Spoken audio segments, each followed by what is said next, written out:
Yo. Good morning, guys. It's Thursday. I'm losing track. I'm already losing track of where we're at and what day and what time and what the fuck is even going on out there. Oh, baby. Good to see a Christian 6-hole. Good morning, guys. All right, man. I mean, actually, a lot going on. A lot and a little, and it's chaos. It's chaos. It's chaos out there. I feel like that this morning. Got kind of a bit to talk about. Cats, great to see you, brother. Oh, man. And this is just the start. Imagine that. It's just the start of whatever this crazy cycle is going to end up being. Wild. Marty, wasn't it Monday we were just at 100? Yeah, Monday at 104. I don't even want to look now. 100, 300. I mean, sorry, 93, 92K. Whatever. Whatever.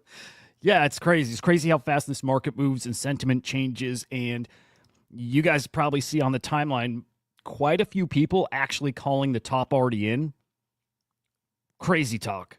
Gravity, good morning. Crazy talk, man. Just engagement farming, like, at its best. Crazy talk. Yeah, not even close to the top. In fact, even talking about that is kind of wild to me. Although, guys, you know, it's worth thinking and considering and being safe that, you know, something happens at a macro level, some kind of black swan event. Sure, dude, sure. This could come to a screeching halt. Why not? But, dude, that said, no chance unless something kind of catastrophic does happen. I will tell you, guys, I hate to use Naval, board Elon Musk. I hate to use that as an example, but it kind of have to. A couple days ago, we talked about as safe and as sure as you think some plays are, some investments, some whatever, right? As safe as you think they are, and in context of this market, some of them are safer. Some of them are a little more automatic. And then you never know what can happen. You never know what can happen. In this case, natural disaster, right? Board is impacted by those LA fires. May not impact Naval at all. And I don't care if it does. But it's a perfectly timed and awful timed reminder that you never know. And you can have everything lined up and plans in order and a great product, a great schedule, great game plan. And you never know when some big old game-changing event happens and you can't plan for those things. Other than you have to plan that those can happen. So kind of like this market here. And I'm planning that this market is going to cook for a good long while. And I'm not talking a few weeks here. And I'm not even talking a couple months or a few months. I think we've got a good year cook ahead of us. If you're going to add up the crypto market and the NFT market together, I think we got a good long cook ahead of us. But it's a decent reminder here that you just got to be careful. This is a highly speculative sector here. Really. Do I see Awful Eye out there, man? It's good to see you, dude. I haven't seen you in a minute. Hope you're great, dude. Cosmos, even global pandemic and the world on halt and uncertainty led to a massive bull. Yeah, I mean, things like that absolutely can send us in a different way. But, you know, big black swan event would be Trump not doing the things he said. U.S. not holding Bitcoin as a strategic reserve, right? Things like that. Those are, and I don't even know if that's black swan other than just kind of kills this run early, but things can happen. Gravity, exactly that. Hedging in case Trump is the black swan. Exactly. Just be smart here. But Cosmos, ultimately, that's the point. Crypto digital currency, it is unstoppable. It doesn't matter what rules or regulations or laws you put in place, you cannot stop it. In the same way, you can't stop, take a look at this. You can't stop the dark web. You can't stop it. You can't stop it. It can be harder to use. You can make it where it's harder for it to catch on. You cannot stop it. And you cannot stop crypto. You can transmit Bitcoin on a ham radio. You can't stop it. So I'm happy to be here in this thing that I'll be in regardless, you know? That said, just be careful. With Gravity, I think it's smart you're planning. Just planning. Gus, good morning. Yeah, Awful Eye, dude. Glad to hear that. I hope you're cooking in the trenches, man. It's getting spicy out there, but yeah, good here too. Let's hit this. Okay. Of course, guys, make sure you subscribe, by the way. SlamX Official on YouTube. Crypto Slam IO over on X. By the way, I got a late start because, fuck, it's so stupid, but I spent so much extra time on the thumbnail this morning. and like tunnel vision got completely lost. Yeah, I can't even show it, actually. It's on a whole different window. Whatever. Apologies for being late. I'm learning. Make sure you're following the bull. You guys notice he's picking up traction out there. You can feel it, right? You guys who are farming bull tokens, you feel the engagement ramping up, I think, or more people are tagging me. And I'm certainly getting more notifications, but it feels like engagement's ramping up here. He's fucking cool. So follow the bull AI. He's giving away his bull token for free, guys. He won't be forever. In fact, I think he's got maybe a couple weeks here at the most. Farm as much as you want. Tweet at him. He's going to give you some instructions, answer some trivia. He's going to send you bull. It's literally that simple. You cannot buy the bull yet. Hey, maybe you can never buy it. I have no idea. But there he is. I still have a feeling this is just totally a guess. Totally a guess. Eric, good morning. Whirly Girl, good morning. I feel like somebody's going to do something about liquidity there. Just a gut feeling. It's just a feeling. Anyway, give him a follow. Engage with him. Look, he got an upgrade to his model, okay? If you see him make some mistakes, it's very normal for AI agents. And I even remember we saw Truth Terminal tweet out some mistakes, like a typo. And us not knowing enough, like just us as a community, we're like, dude, that's a real person. AI isn't going to make mistakes. No, they do. They definitely do. They'll do typos. They'll have incomplete sentences. So bear with him as he's getting through this new upgrade here. He's pretty fucking great. And you'll see here and there some little things that maybe don't add up. But he sounds drunk sometimes, man. Top of being an asshole, he sounds drunk sometimes. But yeah, have fun with him. He's freaking awesome. And last point here, he is starting to tweet out market insights right now, specifically on Virtual's agents. So giving you some little market updates on those agents. Some of that's going to be dialed into like very, very timely alpha. Maybe there's an example. This Tau Cat tweeting about some kind of market movement in a 15-minute period. You can really, I think we can dial that into like a minute period or so. So probably worth paying attention even for some moves and for some alpha. He's getting really good. He's going to get even better. We got the whole, almost the entirety of the blockchain, kind of ecosystem ingested, indexed, and now the bull AI agent being trained on. It's going to get cool. It's going to get really cool. All right, let's get to this market here. Wow. I mean, it's been a brutal week. It has been. After Monday started out so freaking fantastic. Tuesday, Wednesday couldn't be further from, man, just how it looked like we were going. Over $300 billion wiped out of this crypto market. $300 billion. And to Marty's point, we touched 104K and all the way down to 93K. Absolutely wild to see. In fact, I'm going to jump right ahead to look at, yeah, there we go, to look at our prices here. Under 93K, 92K. Dude, Marty called this earlier this week, maybe it was late last week, but 80K. In the 80K range. Not 80K itself, but maybe upper 80s. It's very realistic that we head back down to there. And also, look, I'll tell you, personally, not worried. Not worried doesn't matter one bit. No, I don't think any of us doubt that Bitcoin's going to 115, 20, 50, 200 or some predictions for this year. This is just one of those things on that road, on the road to, let's go 150K. I like the number. So a pullback needs to be looked at, for me, like an opportunity. It is rough, though. ETH at 3,200. Wow, man. Wow. Down about 3% across the board here. Solana down almost 6% here to $186. You see it falling that much, and I know that the opportunity on the upside is probably even more extreme than Bitcoin. Possibly ETH. Certainly looking at this like an opportunity here. And also questioning some moves, wishing I was more liquid here. But here is where we are. Now, we do have a big, big hurdle coming up here. A big hurdle coming up here. Marty, you joined a paid group? Hey, if the guy's good, awesome. A big hurdle. Okay, we got news yesterday that the US government is about to sell, guys, 69,000 Bitcoin. 69,000 Bitcoin. $6.5 billion. This is beautiful old Silk Road Bitcoin. Any of you guys used to use Silk Road? Brings me back. I never used it. I never bought on the Silk Road. I've been on it. It's fucking cool. Just is. It's cool. But this is $6.5 billion worth of Silk Road Bitcoin. It's a big old chunk of change, man. It's a big old chunk of change here. I like Marty's thoughts here. So the DOJ authorized to sell that 6.5 bill. Marty thinks it's going straight to Ukraine. I don't disagree. Now, I do want to clarify here because this made the rounds yesterday. It was reported that the U.S. government has already sold that Bitcoin, right? There were some charts floating around showing the wallet holding that BTC emptied.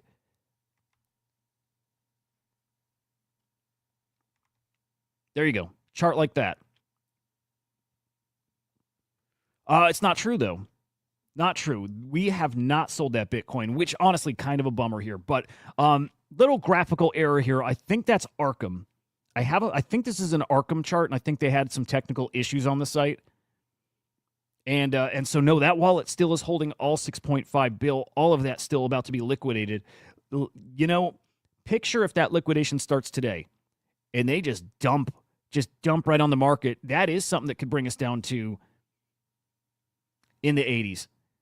I would imagine that could bring us down actually significantly lower. If you dump 6.5 billion all at once, even, we will have we'll have some form of a crash here. So be aware that can happen, guys, for sure. I might recommend maybe as best you can. Watch for an opportunity. I think that's the point. If you're liquid or if you have the ability to get liquid, it's probably not a bad idea to plan for that. It's a lot of money. It's a lot of money that's going to hit this market here, $6.5 billion. So we'll keep an eye out for that, see when that sale actually starts. Again, the news here is really that it hasn't started yet. And the flip side, and this is the good news, we have the FTX stimmy coming, $13 billion. I think that's the number that's been locked in, $13 billion from FTX, making it back to creditors. To a large degree, it's going to offset that. Now, are we going to see the Trump administration go out and buy some Bitcoin? I doubt it, and this feels very much like it's meant to impact, well, the crypto market. And because of Trump being so pro-crypto, it feels very purposeful, doesn't it? What can you do? Yeah. Marty. Hey, you like the guy. That's cool. John Dayton, good morning. Whirly Girl, that's a fair point, too. Wonder if they plan to sell it, if they just wanted the permission. Yeah, I got to imagine they're looking to dump, because Trump gets in office, it's not being sold at all. At all. So, Six-hole knows guys who bought steroids on Silk Road with some Bitcoin. I remember going on the site just to see if it was really what people said it was, and there were, of course, drugs on the site, and I didn't see anything crazy. There was some, like, electronics, right? Some, like hacker equipment, you know what I mean? Stuff like that. I didn't see anything else, like, crazier than that, but it was kind of cool. Marty, when they shut down Silk Road is when is that the Pirate Bay? What is TPTB? It's completely controlled. Oh, I see. I believe you. Yeah, I don't know what TPTP is. The court denied the request and said the government was authorized to sell, so I'm not sure. Oh, interesting. Wait, Whirly Girl, can you explain that again? So the court authorized? They denied a request to sell it, but they did say they're authorized to sell it? You saw Hitman Casper? No kidding. That's cool. That's cool. Eric, if you just tweet at him, he's going to reply back. He's going to tell you to tweet out a hashtag. I think it's like bag the bull, right? So he makes you tweet out a hashtag and tag 2 people. And then, I got you, Marty. And then he'll throw trivia at you. Separately, like if you ask him, beg him, try to make him like you, he'll send some too without having to do any trivia. So just be aware there's another way, but the fastest way to get that token is getting him to do the trivia. All right, ETFs yesterday, rough day. I mean, just rough day all around. 568 million in outflows. Again, that's the Bitcoin ETFs.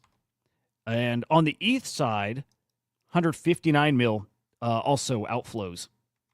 NFT market, Solid day, and actually I like looking at the start of January here. You see that decent little uptick following the holidays that were so slow. 21.8 million in sales yesterday. Sellers up, buyers up, transactions up, average sale price down.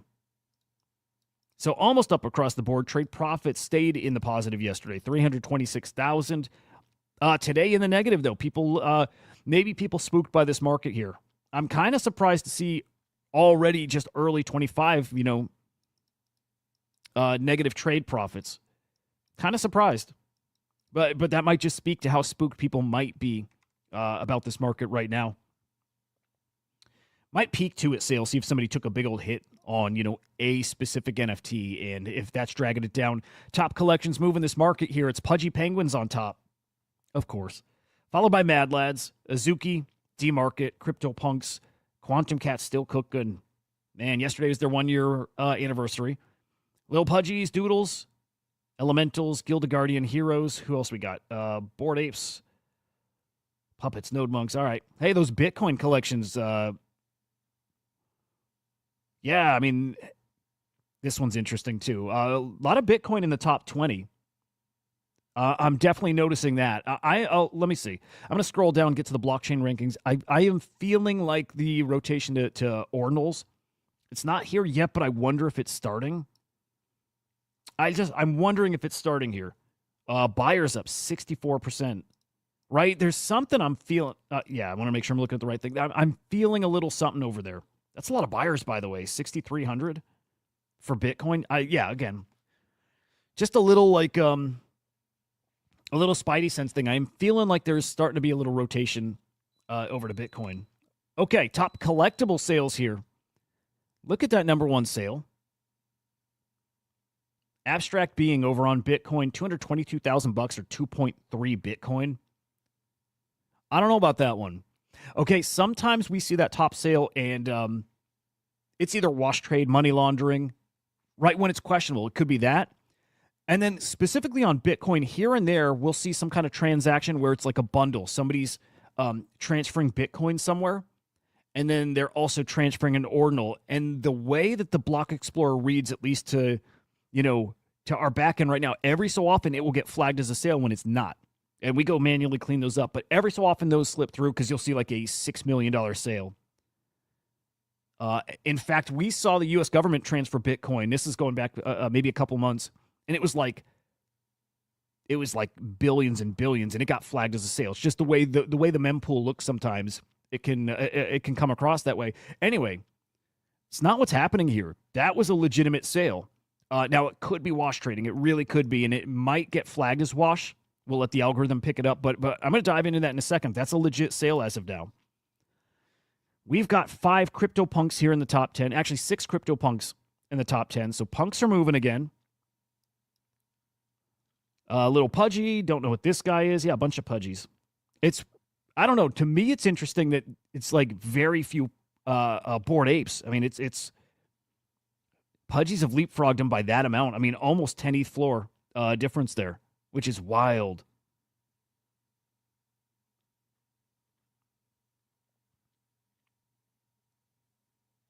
All right, Whirly Girl just reading that comment. It's interesting. But there it is. There's that Abstract Being. Okay, so it's moved hands twice here in the past 10-ish hours. We'll dial that in. Price history. No, I don't want that. I want to zoom out. I want to see how many times it's actually moved here.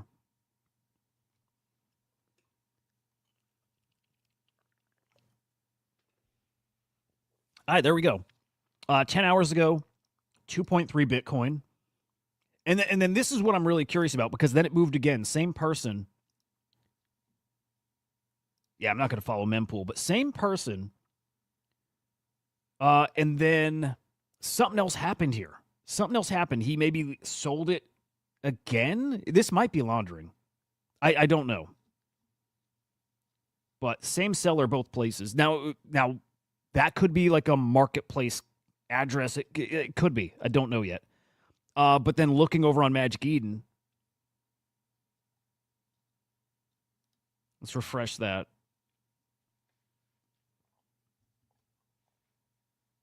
Hey, maybe it's a legit sale. I don't know the collection well enough to know if that's like a special ordinal, but I mean, $200,000 for this thing. Okay, as best I can tell, looking at it in the collection, it looks pretty much like the rest of them. So yeah, maybe it's super rare. Maybe, dude. Maybe it was a. Could it have been a fat finger or something, like just a mistake?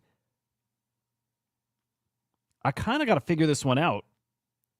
Again, it's a 2 Bitcoin sale. We don't see those every day. But actually, speaking of that, I do want to come back to. I'm going to move on, but I want to come back to Magic Eden and floor prices. I really do. I really want to get into some floor. We haven't looked at that in a minute. So there you go. That's your biggest sale in the past 24 hours. I dig it. Actually, feeds into the next topic maybe perfectly, which is art. Which is art. Oh, hang on, Don. Hang on. Naval paying out 2.58 daily on Sol Naval. Okay. Are you doing that, Don? I might need a lesson there.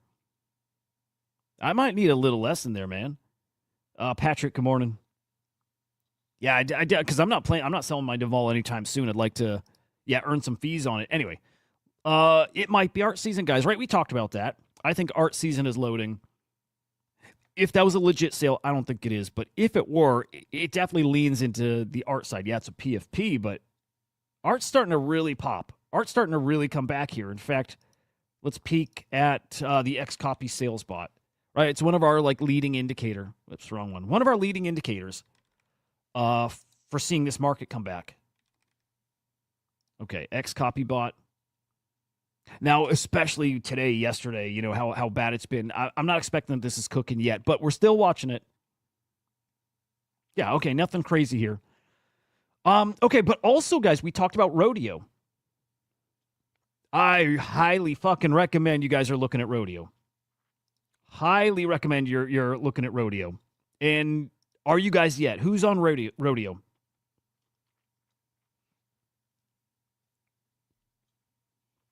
What you guys collecting over there? And feel free, if you follow me, I'll follow you right back over on Rodeo. Dude, I've been trading art here for years. A lot of you also. I will say I have a very, very good track record. What's the best? I've done well on art. So, yeah, I've done well on art. I'll just say that. Worth a follow to at least follow what I'm collecting. I'm only collecting stuff, well, of course, that I like, but yeah. Jimmy Zancan, but yeah, good stuff. Good stuff there. Yeah, we should get a little follow going here. Here in this little fam. Anyway, you should be collecting there, but funny thing happened on Rodeo yesterday. Interesting collection minted yesterday. And at the point of Fungible's tweet, almost 1 million iterations minted. What? Oh, and then in the end, mints over 1.6 million iterations minted. 165 ETH, guys. 165 ETH. Now, Rodeo's interesting, and I've heard both good and bad or positive, negative about this, but Rodeo keeps 50% of the sales, I believe. 50%, which is a lot. And I've seen very strong feelings about that on both sides. But the creator got 82, almost 83 ETH. Rodeo, which is the foundation team, gets the other half. That's a lot of money, man. That's a lot of money. There's the breakdown. Creator got 82 ETH. Rodeo gets 41 ETH. Refers, now that I got to listen, that I got to learn about. Refers, as in if somebody, do I get like a special link I can generate, and if people mint off of that, I got to learn about that, guys. That's not a small amount of money here. That's actually really interesting. Is it like if you like retweet it and somebody buys via your link, your share? Dude, is that what it is? If so, that's fucking cool. Here's my little collection. My Gravity piece is my favorite. Yep, there's our own Gravity. Minted his piece that he shared at the Beeple inauguration party. He was one of the artists selected there. Really fucking cool. Here's a Pop Wonder. Oh, it's not Pop Wonder. That's Gremplin. Yeah, my bad. Pop Wonder. Oh, I didn't collect the Pop Wonder. Fuck. Zancan. Of course, got to collect that. Scorpion Dagger, one of my absolute favorite dudes. He is incredible. He's so fucking cool. So, guys, these are they're dirt fucking cheap. Reminds me of Hicket Nunk, like early on, just dirt, like a few cents, right? And then if you go to your pieces, you can list them, and you can select to make it 5x, 10x, something like that. It's really cool. It's really cool, really easy. I imagine this is great for artists, right? Just for like discoverability. But here's what I'm wondering. If I can take my piece and if I share it here, which I think is what it is, if somebody buys it from my share, do I make a little ETH, like a little commission? If someone buys after viewing your buy, oh, no kidding. Okay, so your buy puts it in people's feed, and then if somebody follows you, like the next person that, if somebody buys via seeing it from yours, you make a little something? Someone buys after view. That's really cool. That's really cool. Okay, well, back to, hang on. We collect Grimplin. We absolutely, no. Am I out? I'm out. Yeah, God damn it. All right. I need more. Oh, that's really cool, though. 10 hours left, so I'll come back to this. Guys, 24 hours. These are open. They're open editions. It's really cool. If you're not over in Rodeo yet, you really should be. This has all the makings of one of those, like, really hot platforms. What's going to happen is, oh, boy, we're going to hit that art cycle. I don't know how this plays out exactly because there's such large additions, but I think the magic is going to be something that goes under the radar that people totally miss. And then only after it's closed do they take off. I do think they need to add some kind of ability to, like, limit the mints. Like, somebody should be able to, I think, do, like, 25 mints, I think. I'm not settled on that because this clearly is catchy. But what I wonder is if artists will start doing some art under, like, new anonymous profiles. I think that might work.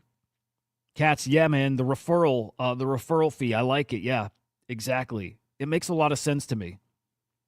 I always thought, like, early on when I got to NFTs, I always pictured this, I always saw the opportunity that if, like, perpetual royalties, but also for the secondary person. Like, this kind of leans in that direction. Like, if I sold something that I bought primary sale and then I sell it on the secondary, I always thought I saw this thing where the next person that sells, great, but also a percentage of that fee goes back to the first seller.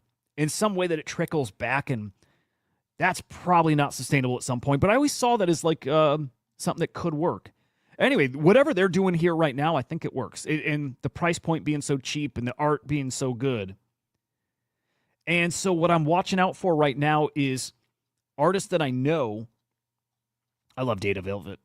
Artists that I know minting under anonymous profiles, right? Imagine if a Jack Butcher or an X-Copy tried a new experimental style, and they didn't do it under their name. Nobody had any idea it's them. 24 hours, 5 are minted, right? Let's even go 100, because 100 is nothing compared to these, you know, thousands and thousands, and then again that million. I'm coming back to that million, but I imagine that's going to happen, and then that's going to make news, and people are going to make money, and then all of a sudden this platform is a big part of that meta. So I picture that happening. Just be on the lookout for that. But back to Mfer. So there it is, 1.6 million minted. And what is it? Look at that. 269,000. Incredible. Guys, it's a meme coin. It's a meme coin. It's an experiment here. Holders are going to be airdropped this token Mfer over on Base. 100% of the you guys probably can't read that. Within the week, 100% of the proceeds of the sale added to an LP. Token distribution via the NFT. So basically, one of the guys here minted a ton. One person, and there was a lot of people who minted, right? But one person, Gravity minted. Cool shit, man. Biggie Poppins minted. D's minted. Man, I love it. One of these guys minted, I think, like hundreds of thousands, meaning he's going to get a big percent of that token. Now, does the token take off or not? Nobody knows. It has a chance. It has a chance because it's kind of like first mover advantage. It's the first meme coin, as far as we know, to launch on this platform. So watch for Mfer. Maybe it's an opportunity here to buy on secondary. Right? That's how the offers look here. 5x, I'm assuming the sale price, 5x, 10x, 100x. Also, I want to check how you list, if you even do. Actually, maybe you can't list. It's just you receive offers. I think that's what it is. Yeah, I think that's what it is, guys. right? So somebody just makes an offer 5x, 10x, whatever of that sale price, and you have the opportunity to accept that offer. So there's no set in prices. I think that's really cool. And there you go. Look, it's that simple. This really gets a really cool collectible environment going. Look, that Zan can, a 10x. That means the next piece I want to mint, I guess in theory, I can mint 10 of them for the price or for basically what I spent, the cost of minting like once. That was the stupidest way to word that. But you get what I mean. It's a really interesting way to collect. Really, I like it a lot. Barry, good morning. Yeah, Cats, I saw Vector and I like it. That's that meme coin platform over on ETH, right?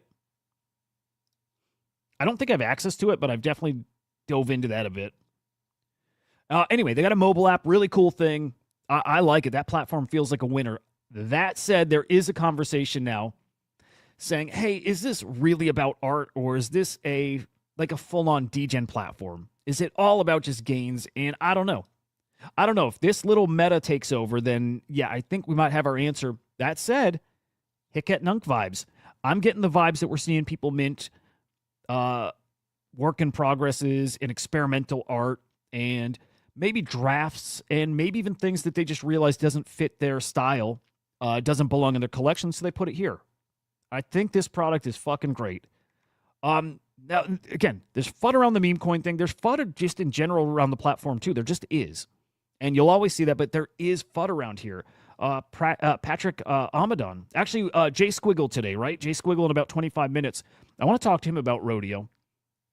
Would love to hear his thoughts. Patrick Amadon, I believe Jay Squiggle, Jared Paz said Amadon's minting with him, I think. If not, they're like buddies. But either way, Amadon's saying he's not a big fan of Rodeo here.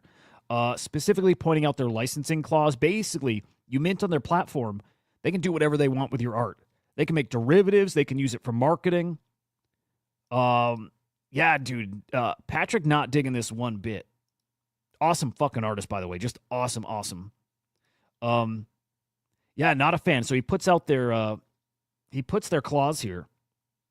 And it is Foundation. That's a good reminder again. It's the Foundation team. That said, here you go. Here's Kayvon. He's co-founder of Foundation, of Rodeo. Industry standard clause there.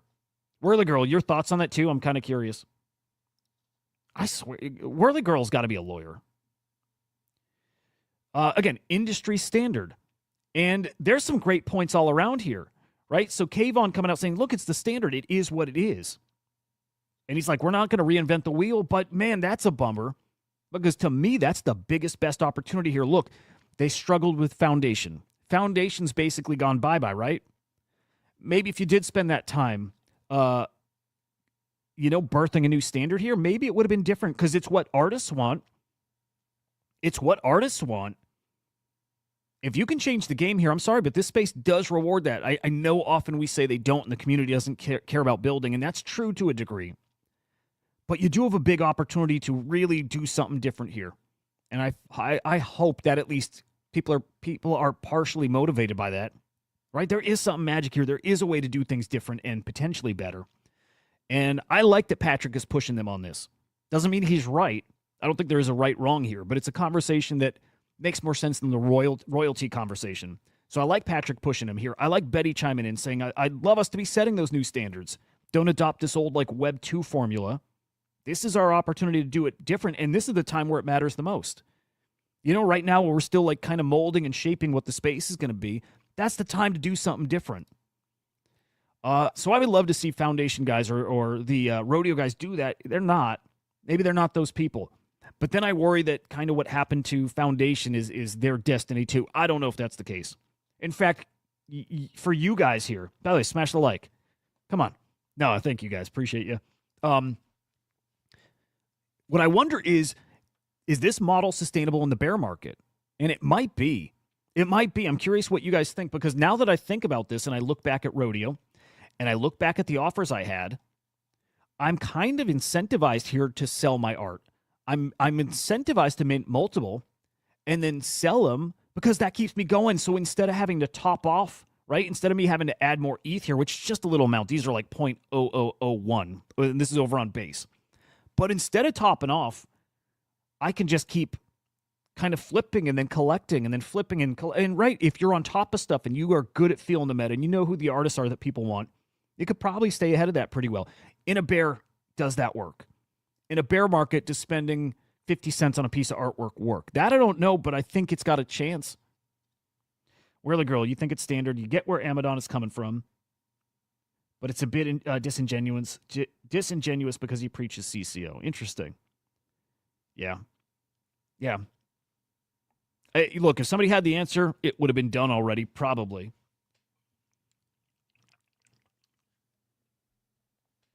It's still a good conversation.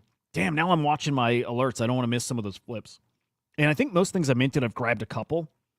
I don't know. Maybe user base is too small where that's going to work yet, but I do see a way this works. Probably need some tweaks with addition numbers. Either way, really fucking cool. I really like it. Really like it. All right, moving on, guys. Big news from Yuga Labs yesterday. This really went under the radar, but it's big news. I think some of the biggest news we've had, well, I could say this year, short year so far, but yesterday in Discord, Yuga Labs announced, kind of sneakily, that the Otherside metaverse is going to be open. Yes, the persistent live version of the metaverse is going to be open starting in June. I love that, man. Right? So no mini events, not open for a day, you know, a few hours, not for a poker night, although that'll happen there. Not for Project Dragon, right? Their little multiplayer capture the zone game. And again, that'll probably still happen. But no, the persistent version of their metaverse launches in June. I'm sorry, but I think that's amazing, especially because I think the metaverse is coming back as a meta, as something that I really think is going to fuel this NFT run. It's coming. That's a big deal. And I think it's smart of them because, guys, AI agents, plug them right into the metaverse. We know that's coming. We know that's coming. And so Yuga, I mean, guys, imagine if they didn't have this ready to go and they miss out on the AI meta. They miss it because their metaverse wasn't ready, especially when they've had they've had a bigger head start than anybody. You know, we're almost we're almost 3 years into the metaverse for them. Come on, man. If they didn't launch this thing and get that persistent version going, man, there's no ending Yuga Labs. They're too big. They got too much money, but I don't know if they could win people back over. Don't have to worry about it. They are launching. Let's take a peek at this. And I think it's incredible. And I think they're going to surprise people, right? I think it'll be better than people are imagining. That said, keep expectations pretty low here. Focus right now. Look, this is literally just a Discord message. Focuses on driving access and utility for other deeds. That I love. They still have 100,000 other deeds to drop, by the way, if they end up doing that. Just keep that in mind. Need to make sure we have a strong base and get us set up for a persistent Otherside, which we plan for June this year. Persistent Otherside doesn't mean we're done. It is, yes, as he says, a very important milestone here. An always-on world-strong ODK, which is Otherside development kit, to allow Unreal-capable builders to create awesome shit. Yep. And have some ODK experiences that we're proud of, yes. Have people building out games, mini-games, environments. Yeah. And there's the big part here. And that includes some stuff we're excited about on the AI front. There it is.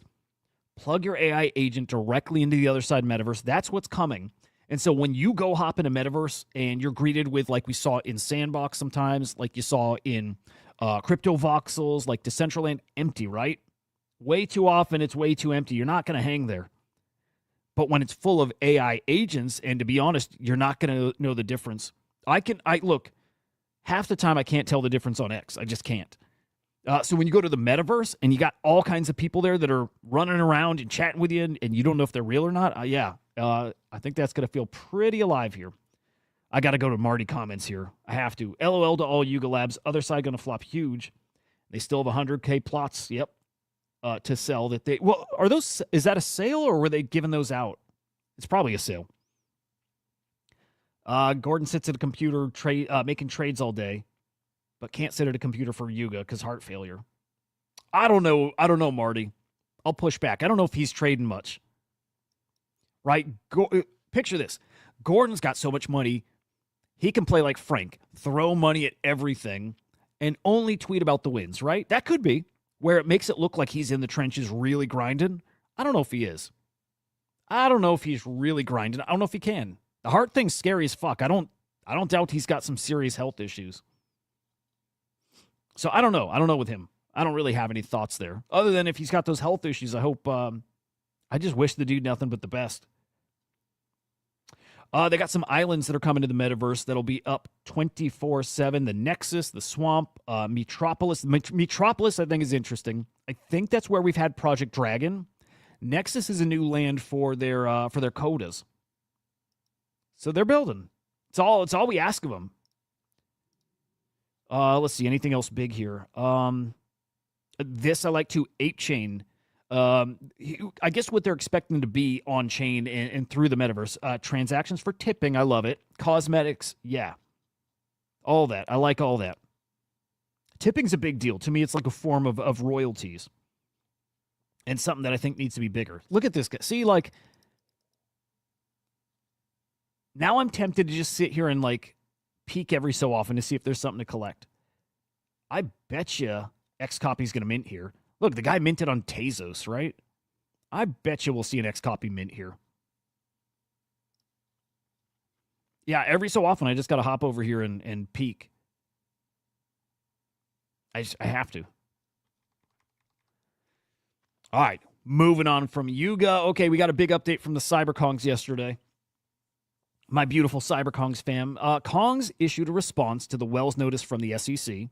I like that they're doing this public. They don't have to.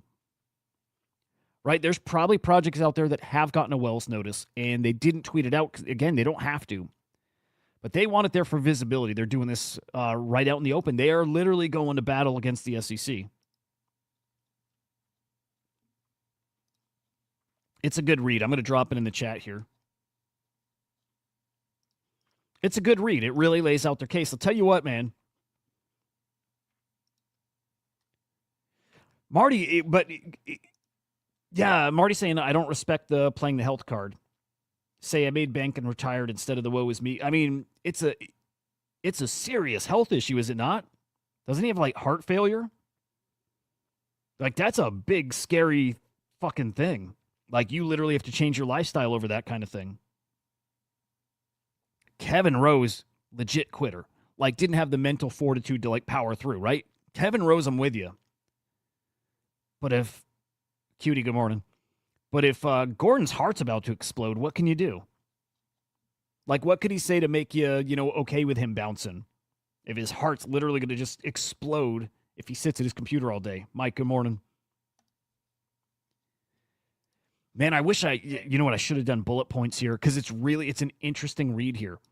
If the SEC is calling Genesis Kongs a security because they generate banana, first off, they can't even point to the sale of the Genesis Kong as the security, the time the security was created, because they didn't generate banana then.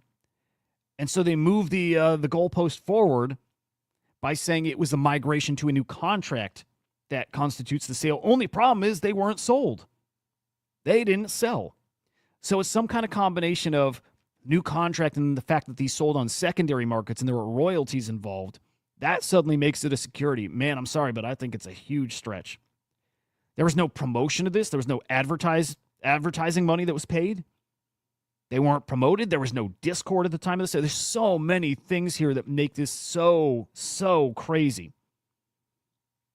I'm saying, if you read this, first off, it's scary to see just how hard the SEC is trying.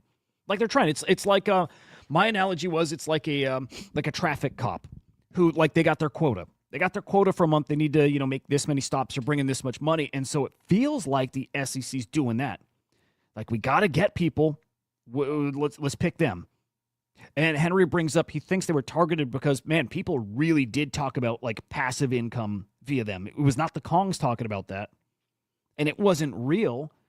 But there was a brief period of time when a Genesis Kong was $600,000 floor. And the banana they generated a day was worth $1,000. Right? So there was a period where it was crazy and people talked about it like that. Was it really that? No. But man, it's funny. If you go through all their points, not a single one of them even feels like the tiniest bit legit. It all feels like a reach. All of it. And so I know the Kongs confidently come back to it And in their response, laying out every single charge, every part of the Howey test, the answer is no. Did the person engage in security solicitation? No. Did the person negotiate price or any of the other terms of the transaction? No. Everything across the board is no. And they can back it up. They can back it up on chain. They can back it up on paper. They can back it up the fact that none of those are even discoverable. Did the person recommend an investment? No. Did the person advertise for investor clients? No. Like, it's no. It's no across the board. And again, these are pretty definitive things. And I know this is why they're fighting it, because it's hard to picture a scenario where the SEC wins, unless they win because they're the SEC, the end.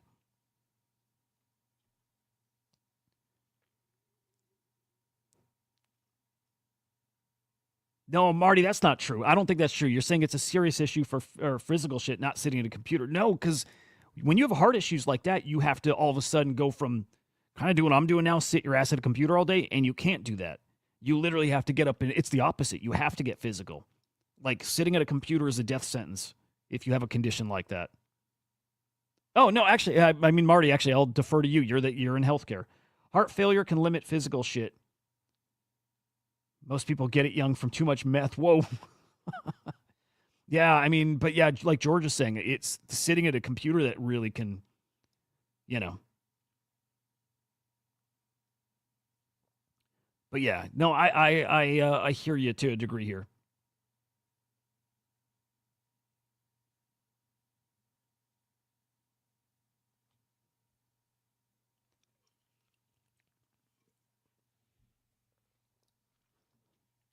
Anyway, read through that Kong's SEC reply.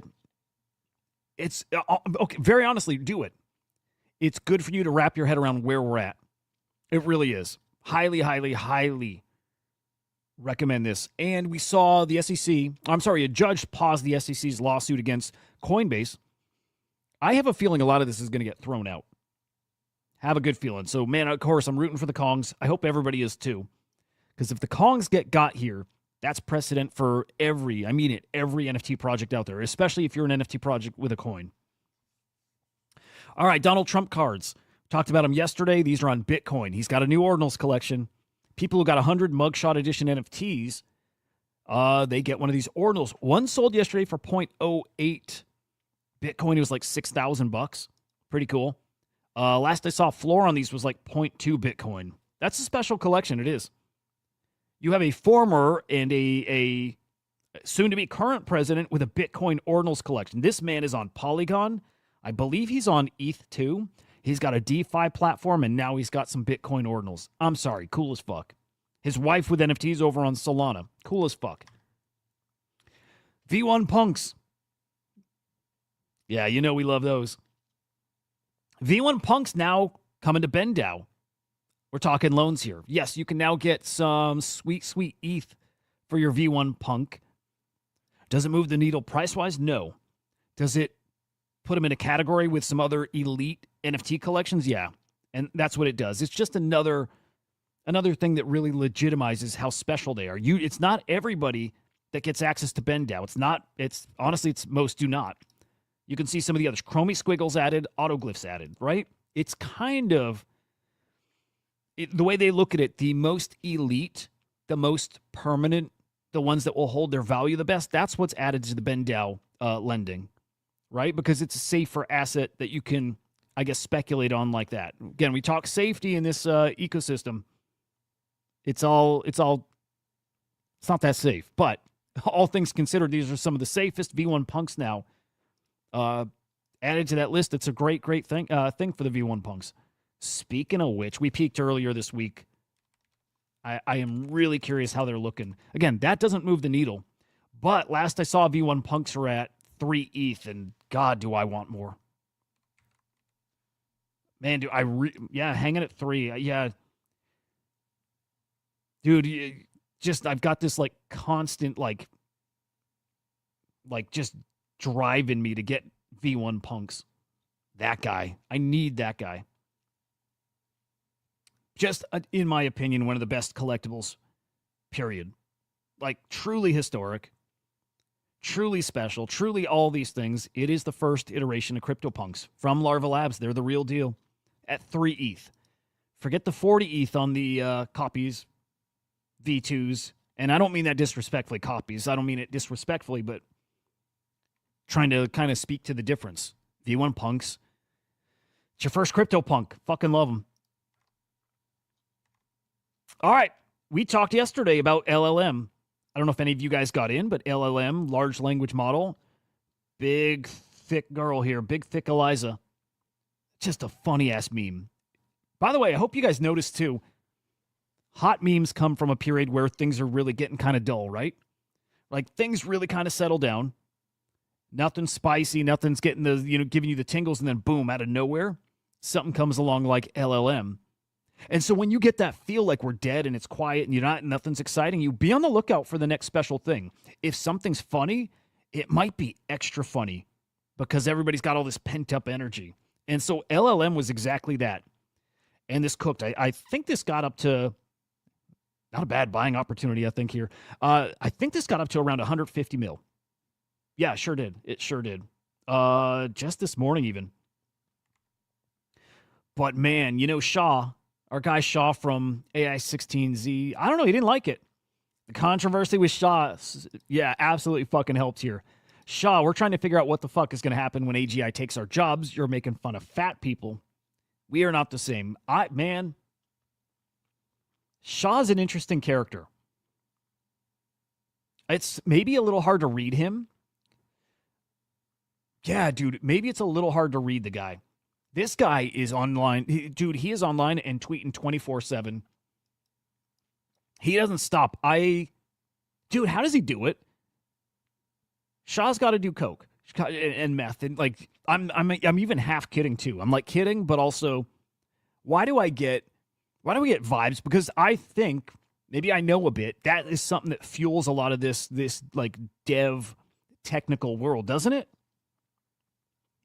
Exactly, whirly girl. It's so fucking funny. And so the point here is hard to get what he means and what's the context, and is he just shit posting for fun and engagement? Or is he flip-flopping or what? But I know the community took the bait here. Community took the fucking bait. And then he or someone in his ecosystem, oh shit, launched Fatcoin. Yeah. Fatcoin.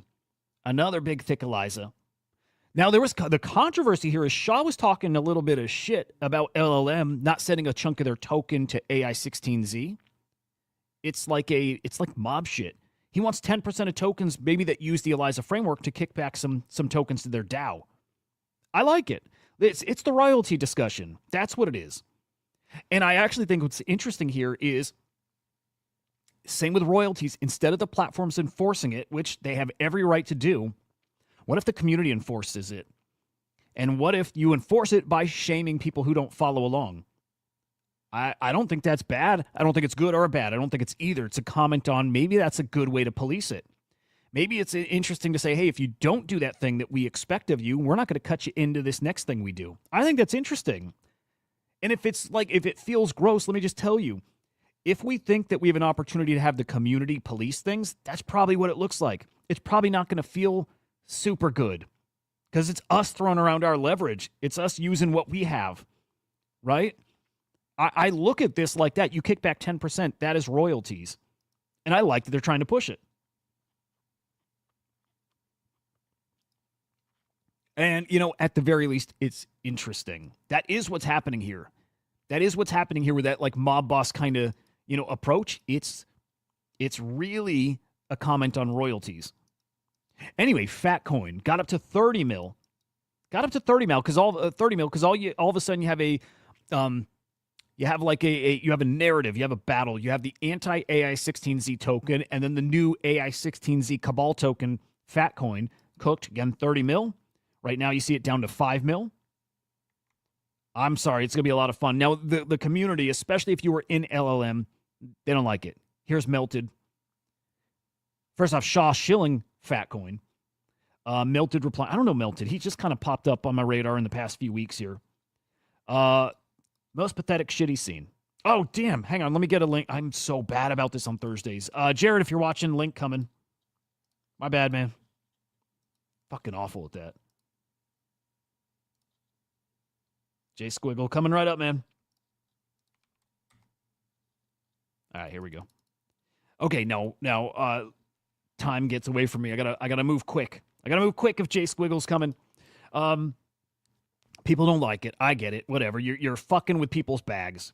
This is all a game. This is all WWE stuff, right? This is all acting. It is. WWE is the perfect way to look at what happens in crypto. It is. It's embellished for entertainment. It's real, but it's super embellished. I know. I hope you guys know. I know. Because I know even with our show, the afternoon show, we take it up a notch. Everything we say is the truth. And if I got a problem with Joe and something he says, I definitely lean into it. And Joe does the same for us. We play it up. And everything is honest and truthful, but we play it up. And these guys do the same shit. It's a big old act here because it's great for your bags. It's great for entertainment. It's great for your following. It's great for your career even sometimes. But again, some of these guys really not liking this. Fatcoin versus LLM. What side are you guys on?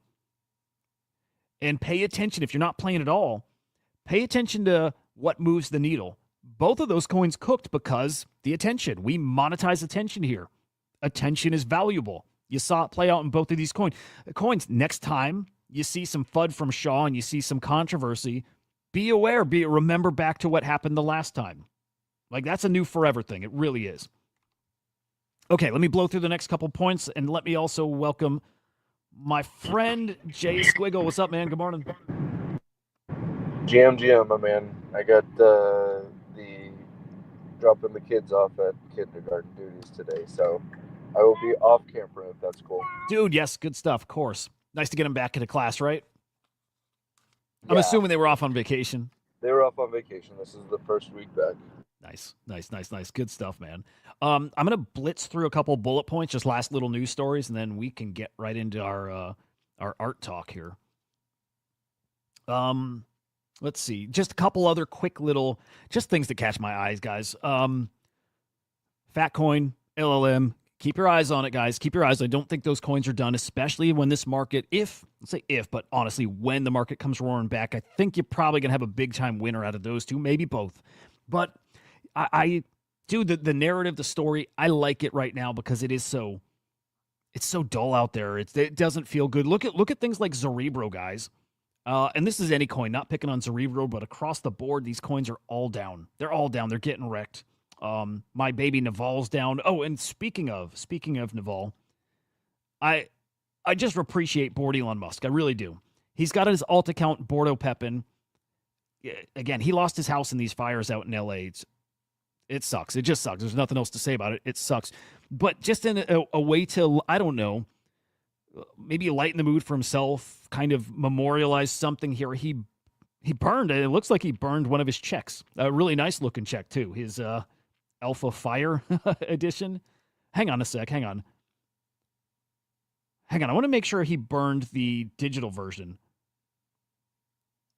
Oh, okay. Maybe it's a little play on the fact that he had a physical. And, of course, he would have lost that in the house. But I appreciate him having a sense of humor however he can right now because I know he needs it.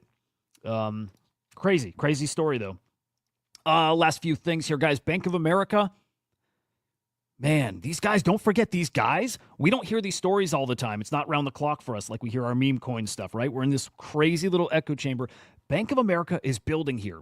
And you better believe most banks and all kinds of businesses, we probably haven't even heard their names, that they're here, are actually here behind the scenes, and they are building. Bank of America building on Ripple. 100% of its internal transactions on Ripple, 83 patents.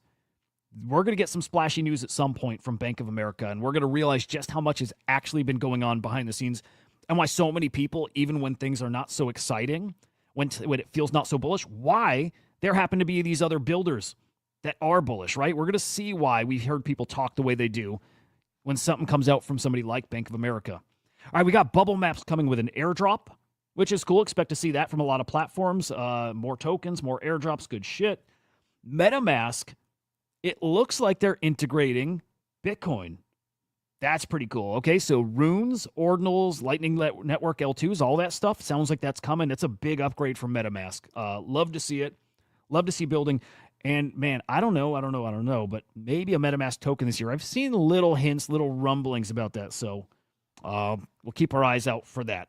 All right, man. Let me pull up some RD. Let me pull up Jay Squiggle's profile. Let's do some art talk, man. Well, dude, while you're bringing that up, I just like to say, like, my thoughts and prayers go out to anybody affected by the fires. It's insane that the extent of damage and just the amount of people affected in such a condensed urban area. So, I know you mentioned that board Elon having a sense of humor. It's nice to hear that, but man, it doesn't negate the fact that a lot of people are affected. So, you know, thoughts and prayers go out to everybody. If there's anything we can do to help, just please let us know. I gotta imagine the community would rally around him, but I've heard some like just really horrible stories. I think even like I forget what content creator just talked about his like aunt had her house burnt down, and it was she had her seed phrase and ledger in the same spot, and Oh, it's all gone. man. So I mean, even like I think it was Linus Caldwell from Alphaverse even posted something like, I wonder how much Bitcoin's like permanently lost as a result of this. And Yep. that's one thing, but just like the sheer devastation and the impact upon people and their lives, like it stinks because there's probably like you and I and your listeners who are a little bit more advanced, and we've protected against something like this, and then there's others that it just sucks. So Yep. I bet it's you it's not. uh, something I've I been thinking a lot about. Yeah, dude. First off, I think there's a lot of people that are in this space deeply that haven't prepped the way that they know they should.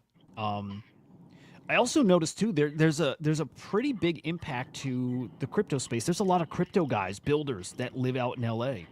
You know, like the LA Vape Cabal, like the Thread guys and Frank and Rat, they all live out there. I saw there's quite a few people on the Azuki team who live out in LA. Again, bored. I think there's a lot of it. I think the impact's there. I hope people, you guys have heard me say it a few times this week. I hope people give them that space and don't ask for updates and don't press on certain deliverables because of that. Some of these projects are based right out of there. And this is like life altering shit that's going on. It's sad stuff. Yeah, Um, and then the last thing is you touched on markets. I know that today is not a good day to talk about markets because there's lots of red candles, everything's down. But when you bring up something like Bank of America building on XRP, like that's the stuff that gets me excited. And if you can take yourself out of some of the short term noise and look at the long term potential, I think that I have to tell you, I was talking to Aston offline yesterday about this, but this dip down was actually something I anticipated. And it's like, for me, if it goes according to the way I think it will, again, not financial advice and not guaranteed, what do they say? Past performance does not predict future outcomes. But if it does perform like the past, like this should be the final push down before we go crazy for the foreseeable future. So I'm super bullish. I'm looking forward to like the next 2 to 3 weeks to set up um, kind of that pivot into what we've all been looking forward to in 2025. So I couldn't be more bullish right now than I like. I almost have to contain myself. It's like, yes. I mean, dude, historically, end of January, beginning of February is really hot. You can see early 2024. January, look, you saw this very gradual kind of climb. It was, I call that almost flat, but January 24th was definitely the start of something else and more of a parabolic move here, end of February. But the start was end of January. And I'm going to go back even a couple other years. I think that is almost an every year thing. And so, like, to your point, I think we're doing exactly what we've done before. yeah, and it's hard in the moment. Like last week on my Friday Spaces, which I'll plug, Art Pulse Weekly. I was sitting there saying like, oh my gosh, like green candles were above 100K. Like there's like another sense of like, okay, I think we're gonna go. And then when I looked at the charts, I was like, ooh, this might be like the last little. And anybody going into this week, knowing all the amount of I'll call it just economic information, payrolls and FOMC and all that coming into it, like would have known that it would have been volatile. And it's always, you just never know. At least I'm not smart enough to know to predict which way it goes. There you go, dude. I am right there with you. That excitement, like I'm giddy. I'm almost to okay. The past few weeks was kind of dull here. Kind of. It's hard to say that because there's always stuff happening. But like I got up this morning and it was just one of those mornings that's even easier to get out of bed because I don't know. I think every day, especially when it's down like this, it's just a step closer to the real crazy part. It feels like it's very close, man. So I'm getting really hyped, really, really freaking hyped. All right, I am gonna pull up RD's feed. By the way, any suggestions like on top of RD, just stuff that's good for the show, just stuff to put on the screen? I think RD is the way to go, man. There's a couple people who aggregate some data, Aston Cloud being one of them, but I think RD does the best job aggregating it into a very digestible form. So, I mean, he's just a absolute goat when it comes to art updates and being abreast of all the stuff happening in art. I love it. By the way, Casper, in the audience watching, appreciating Mr. Squiggle's financial advice. Good stuff. Not right. financial advice. Just to clarify, Jared said it is financial advice, so you're welcome. So there we go. Oh boy. I know. I was like, oh boy.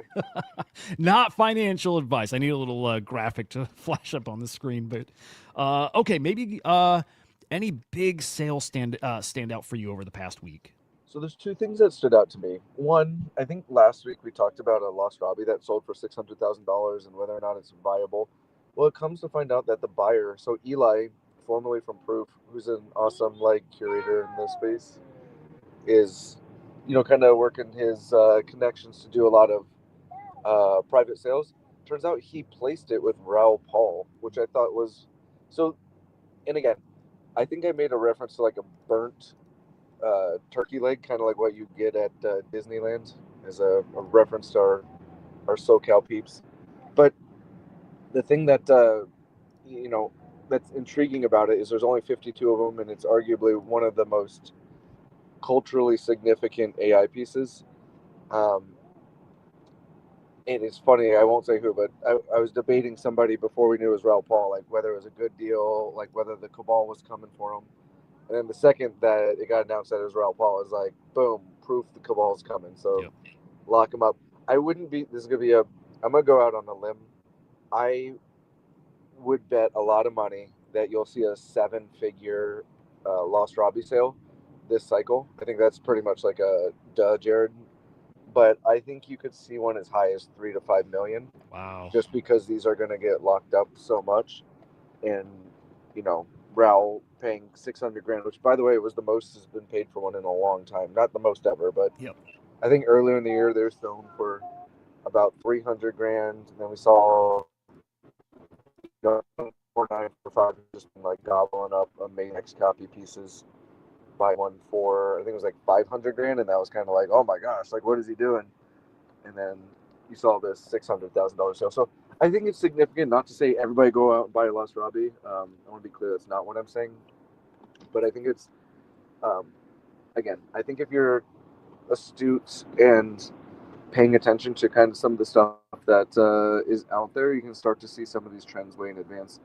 Full disclosure, I was talking for my fund, not for me, to some people about picking up Lost Robbies and a few other things, and I ended up not pulling the trigger when there was 300K, and I wish I would have, obviously. But the point being is, I'm not saying copy trade Raoul Paul. It could have been like a very good trading strategy so far, but I think that this concept of the top 300, top 3,000 art, or let's just call them NFTs, but I'll call them art NFTs since I have a very tunnel vision here.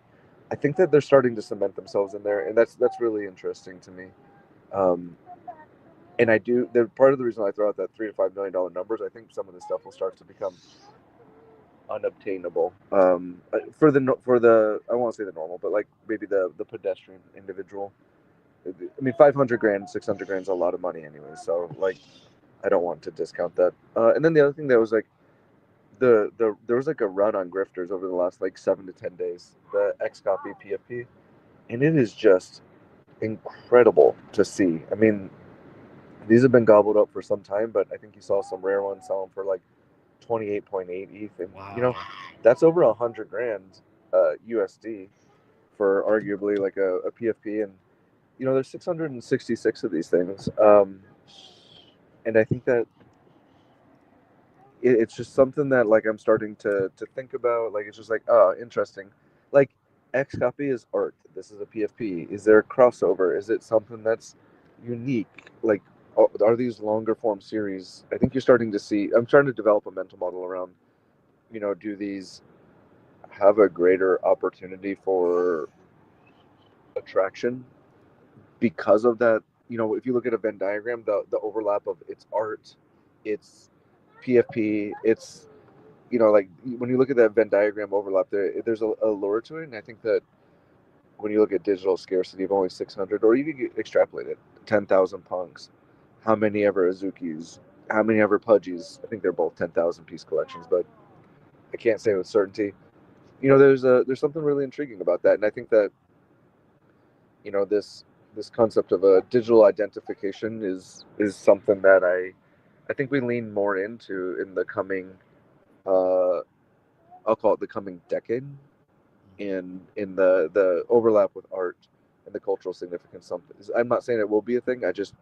It's something that like in grifters have been like my elusive thing. I don't know if I ever told you, but the first NFT I ever bought was um, the Proof Collective, and the second NFT I tried to buy was a grifter. Like Xcopy put, I think it was like 5 or 6 of them up for like charity auction, and I think I loaded my wallet with like 6 or 7 ETH, and all of them went for like, let's just say I put 6 ETH, and they sold for like 6.1, 6.2, or whatever it was, just beyond what I had loaded my wallet with. So I've been, all my weeks have never hit for a grifter, and now I'm regretting it. But like, and that actually brings me up to another thing. And sorry for just rambling and talking at you, but No, this is great. I'm hitting a flow state here in my thought. One of the things that I'm really fascinated with, I was having a really great conversation with somebody over DMs, and they were looking at buying some Tezos art, and I thought I'd bring it up for you.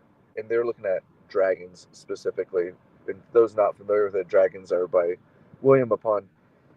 And we were talking about like this concept of like great art, the discoverability of art, and then just the overall like, does something like a dragon have this outpaced opportunity to potentially become part of what 6529 talks about is like the top 3,000 or the top 30,000, because it's great art and right now it's lacking like discoverability. Like, is this something that like has a substantial potential, just the sheer maestro like type of genius that is William Upon? um like, is it, I don't know. So the soapbox moment here is like, I still think that there's gems out there. I don't think, as much as I'm saying like, lost Robbies are baked in and the blah blah blah, I still think that, and I'm not saying go out and buy a dragon, but I do think that there's this really interesting concept of like amazing artists, somebody who's not playing into necessarily like, I'll call it the politics, I'm using finger quotes, of the current art market, and then really allowing your eye to judge. I mean, full disclosure, my bags are oriented towards this, so I'm kind of speaking my bags. I don't want to like mislead somebody, but every time I look at dragons, to me, it's one of the, and I think that like the all-time sales will tell you this, is it's one of the top selling projects on on Tezos. It's the Genesis long form collection for William Upon, and I just keep looking at it, man. Like, how many other pieces? Like the floor is what, like almost 2,000 Tez, something like that, right? So you're looking at 2,500, 2,800 bucks, given the maybe less today with the red candles. But the point being is like, it's an interesting spot when you're like, oh, like there is art out there that's still affordable, relatively speaking, and I do think that um, the whole point of this, and the kind of the zinger that this individual ended with, is like, and they can't stop looking at dragons either, and they're like, why is this not taking off? And I've had that feeling a couple times early on some art projects, and then they just ran. And it's been my general consensus with dragons, is not like why isn't it running, but like, man, these are just stunning, these are beautiful, and I think they're suffering because of Tezos, which again, if you take a long-term perspective, my theory is in, 3, 5, 10, 20 years, we're in a chain agnostic place and you're able to like enjoy art for art. And it gets me excited because I'm like, as much as I'm highlighting, oh, Lost Robbie, Cabal, blah, blah, blah, I still think there's opportunities for all of us to collect great art and see price appreciation. Not that it's all about dollars. So, anyways, rant temporarily over. Freaking beautiful. I hate when you talk about dragons because it makes me want to get one like on the spot. And I'm literally, the wheels are turning and thinking of what I can sell to get one. Because I'm with you, thought about those and, kind of like broader thought sentiment too. Yeah, I'm looking at them now. I know you can't see. Well, maybe can't, but I'm looking too. They're incredible. Number 3 all-time collection on FX Hash. Yeah, and it's behind like different. Zancan, and you're sitting there looking at it, and it's like, I these quote unquote taste makers. Daddy, we have to go.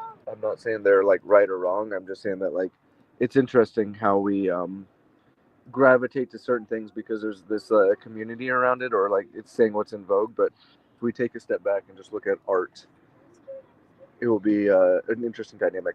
Hey, can I press pause for like 3 minutes while I just go drop my son off real quick? Of course.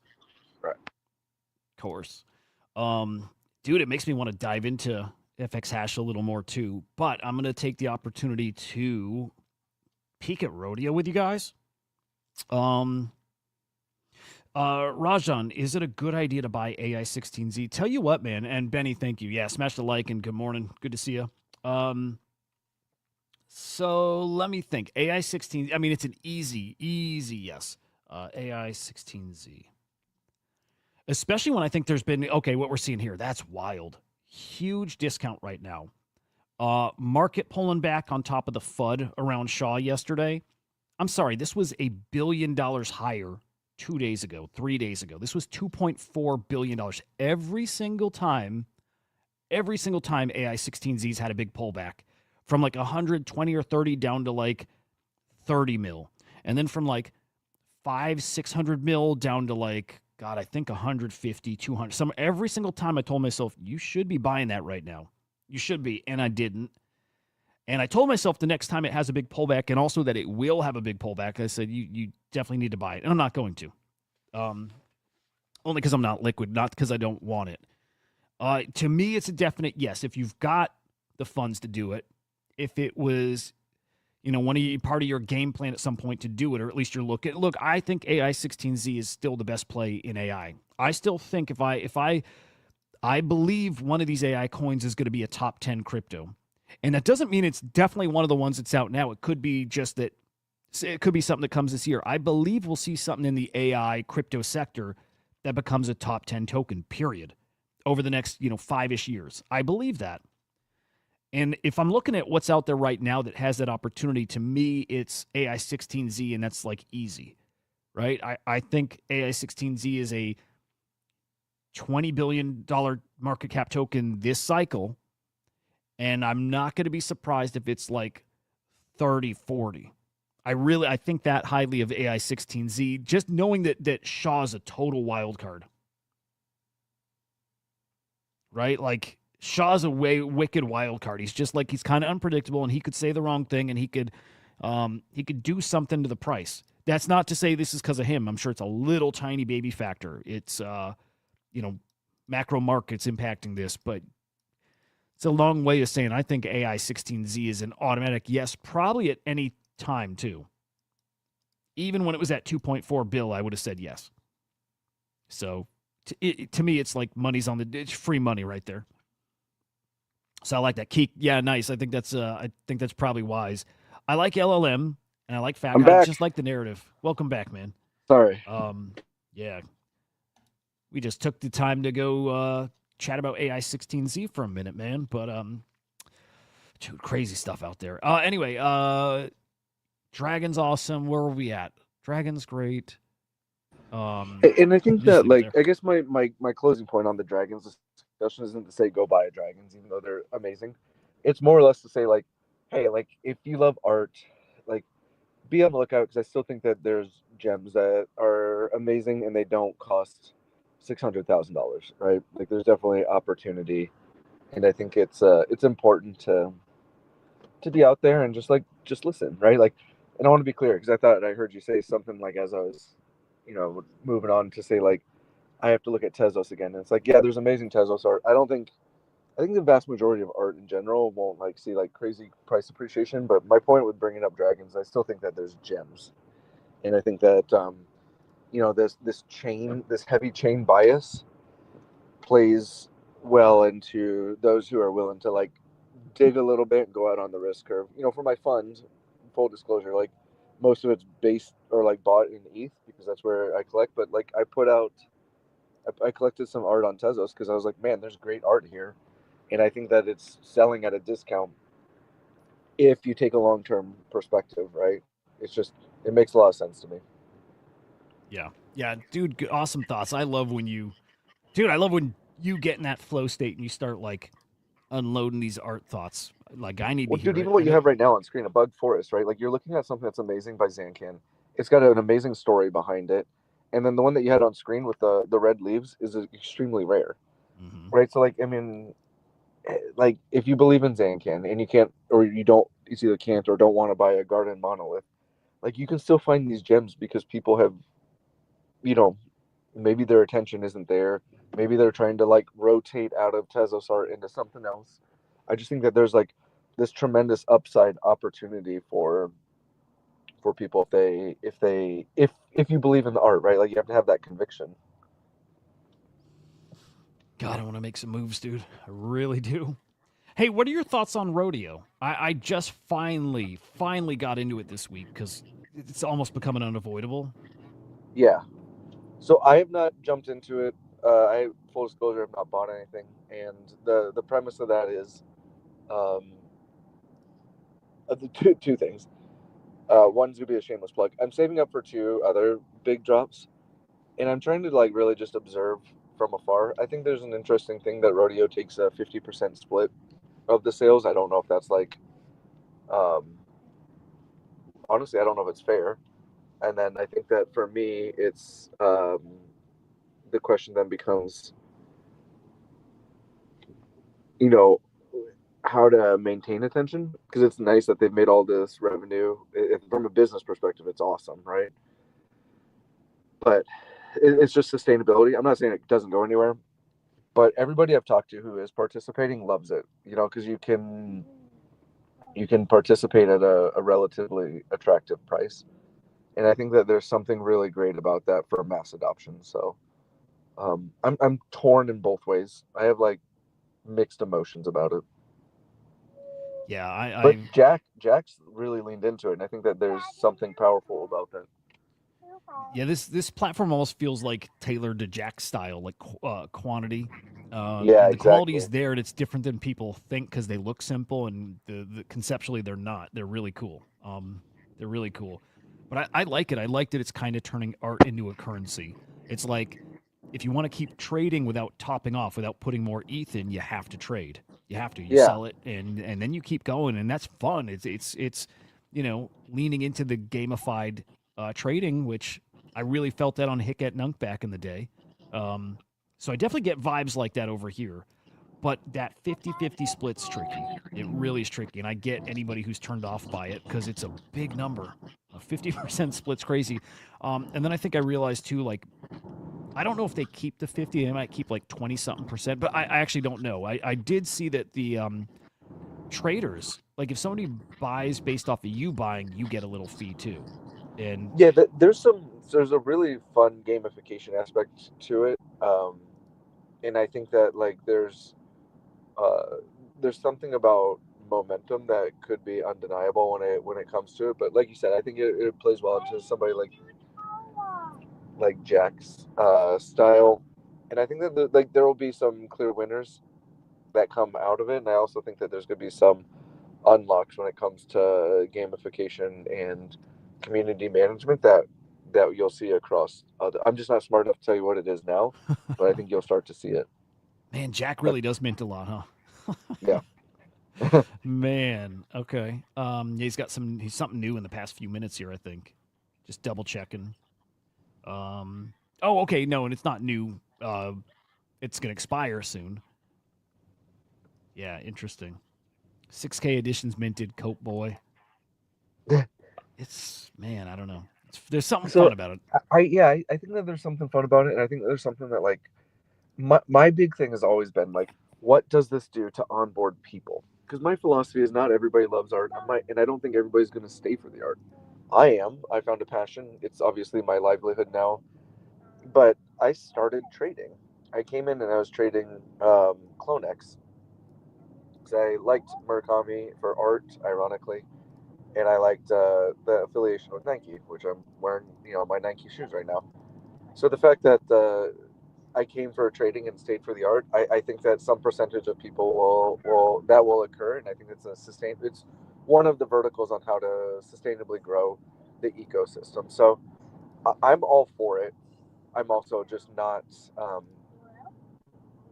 And I think with something new, there's market inefficiencies that some people should be able to capitalize on. So like some people will do really well on it. I'm sitting at the peripheral right now until it has like a higher degree of traction. But that's just my personal take. Yep. Okay. All right. What else is going on in the in your world of art? Oh, I was talking Jared about two world things even. I'm saving ETH up for. One of them is on 8NAP art. Red Rum is going to be a little less than 3 weeks from now releasing his second long form collection called Metamorphosis. So that's one that I'm going to be collecting, obviously. And It's only a second. A second long form. Okay. He's obviously had series and editions and all that before, but his first long form series was on Braindrops. It was 7, and then this is his second long form. Can you explain the difference, like what long form is? So long form, it's kind of like an arbitrary term, but I would say it's usually referred to as a collection with greater than 100 pieces. So this will have somewhere between 400 and 500 pieces, and what's really cool about this one is I'm really digging it because I think the art is it's distinctly Red Rum, but it is also starts exploring things that are has a wider, I call it, variety of an appeal to collectors. But the cool thing about it, the reason why he chose Metamorphosis as the name is Metamorphosis is about like evolution, right? So this is an evolution of his artistic style, but also evolution of like life in the universe. So like I think we settled on 7 distinct chapters within the collection, and each chapter starts to represent like a different phase of that metamorphosis. He's gonna release a long form thread on it like next week to detail it out, but so I'm not doing it justice. But I just think that there's like a really cool story behind it, and then some of the chapters have different levels of rarity. Like the first chapter is all about the creator, and from his perspective, it's like the artistic creator. So there's only 7 pieces in it. It's gonna be the rarest chapter, and it's kind of like his story about like, for those who don't know, he's Italian and he used to be a lawyer, but always had like a passion for art. And so like this is about like his creation story, and also like the creation of kind of everything else that's around. I'll pause there for a second, but yeah. And then the other one that's not 8NAP related is there's a fellowship who's just been like really knocking it out of the park. There's a post photography AI artist that I'm absolutely enamored with, named Shildrick, and I think it's Say on that name the again. Shildrick. It's I think SHEIDL or RIC Shildrick. But I'm sure if you go to Fellowship's website, you'll see it. But he's releasing a project called Empire, and this one's got my attention. And here's why. One, Shildrick is a proven photographer already, meaning he has a commercial career. He's done advertisements for fashion and Mercedes and all of that. But in addition to that, what he did that was really cool about this is he went and personally spent thousands of dollars securing old, like slides, like the projector slides. Yeah. So he secured the projector slides and fed them into his model, into his diffusion model, which I find really interesting. So two things that come of that. One, there's going to be input that nobody else has. So these, in full disclosure, I've had full access to this project, so I've seen the entire collection,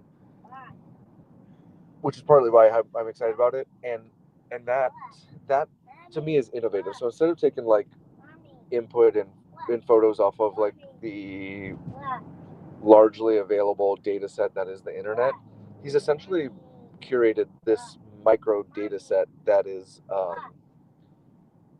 his own, and then his taken it to the post photography phase where it's his commentary on like what empires used to be, whether it's Roman empires, the American Empire, the French Empire.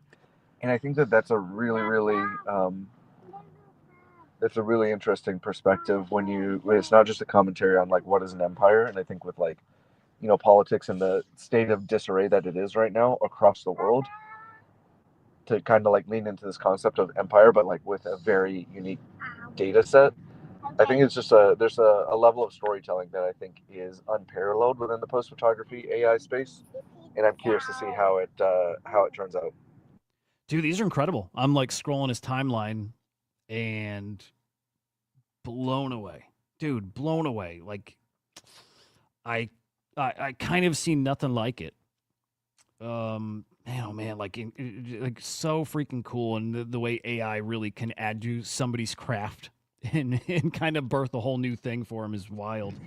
Yeah, there's just very few projects that have me go, oh, and this and like, like this is another concept I've been working around is like, because I'm gonna do a spaces later today at 10 Pacific about like collecting and mental models around it, and like I hate this mental model of first. I don't think being first to something is like a guarantee of success. Everyone's like, oh, punks are the first this and autoglyphs are the first that. Like, it's not first. It's not about being first. To me, it's about a paradigm shift. Um, like punks NFT, but they were the first to create community, to create a social identifier, like through a PFP. Autoglyphs, yes, they were the first on-chain generative art, but it was a follow up to Larva Labs. It was a paradigm shift of like, oh, this thing that's been in the computer for 50 years can now be on chain. Like, these are paradigm shifts. Like they completely uproot what we the conventional norms and challenge us to think in a way that's different. Because again, if you look at autoglyphs, the first time I looked at them, is like this is a freaking QR code. Like, what are we looking at, right? Just like a lost Robbie. It's like, oh, it's a burnt chicken leg. But then you start to think about like paradigm shifts. And so again, is Empire going to be that? I don't know, but I do feel that this is something that's outside of the creative norm by going and sourcing these slides that are different. And again, I hope this. I don't know. There's just something really intriguing with this, and then the curating the outputs is very exciting to me. Just seeing the outputs is amazing. And then Shildrick's a very talented artist. Are you helping curate that collection? No, definitely not. I don't want to. I do not want to imply that. Alejandro from Fellowship is curating it with Shildrick. I don't have any. I don't have any input other than the fact that I freaking love Shildrick's work. I've talked to him and absolutely adore the collection. Yeah, dude, it's super super cool. Do you know pricing of it? That's not public yet. My guess is because it's like pre-curated. And Fellowship has done this before. They did it with like EKO 33s. I think they're going to release the full collection. There's going to be a pre-sale at a little bit of a higher amount to secure your piece, and then it will go to auction. I have no idea if that's going to be the mechanism, but that's my guess. So I think you'll pay a little. It'll be staggered, and you'll probably pay a little bit more to to lock in the pieces you want, but that's what I'm stacking my ETH for. Is I'm hoping that's the approach, and I'm hoping that I'll be able to snag. I mean, honestly, I don't know how many I'm allowed to get, but I'll probably target snagging somewhere between 3 and 5 of my like all-time favorite pieces. Wow. Okay. All right. Pretty spicy. Pretty spicy. It's a great looking collection. And as I was scrolling the Fellowship X account, I saw Nice Aunties is minting there beginning of February, who's like, dude, the past year grown into like one of my favorites. I have got to find a way to get into that. I think she's fucking amazing. That's a wild looking collection. Man. Dude, I'm excited about the AI art this year, just in general. If, it fits the meta, the theme, and like the tech's just gotten better, and actually maybe even more than that, the artists have gotten better at using it. It's just there's so much growth on both sides of the tool. So, well, it's interesting. One of the metadata traits that we're going to use for Red Rum is what mid-journey model, because it spans so much time. I think there's like 2 or 3 mid-journey models, and I think from a documentation standpoint, it's a really fun data point to be able to say this was used off of this model, because I think then you can go back and historically be able to trace like different outputs, different inputs. But you touched on another thing that I'm wrapping my head around, and I'm over the last year and a half, I've oriented a lot of my bags towards AI art, and it's AI art that I love, right? Full disclosure, I missed a lot of opportunity because I didn't see everything. But I do think that AI art is here to stay, and I think it's going to be a formidable force that I'm really, really intrigued to see how it plays out. But I think this is going to be very powerful this cycle. It's cool too, because if I'm saying that like kind of the models are getting better, the tech's getting better, and the artists are getting better, like growing right along with that is the collectors. They're understanding AI a little differently, and it probably helps that the art I think is looking better, but collectors are leveling up. I think their understanding of it and their desire to collect it. So feels like all those are going to meet together, and we have just a really, really fun, collecting season around the AI art. But excited for it, dude. Just, man, I'm excited for that art meta just in general. I've talked about it quite a bit. You and I have too, that it feels like there's an art cycle coming. I feel it still, man. It feels like it's loading. It's going to be pretty intense.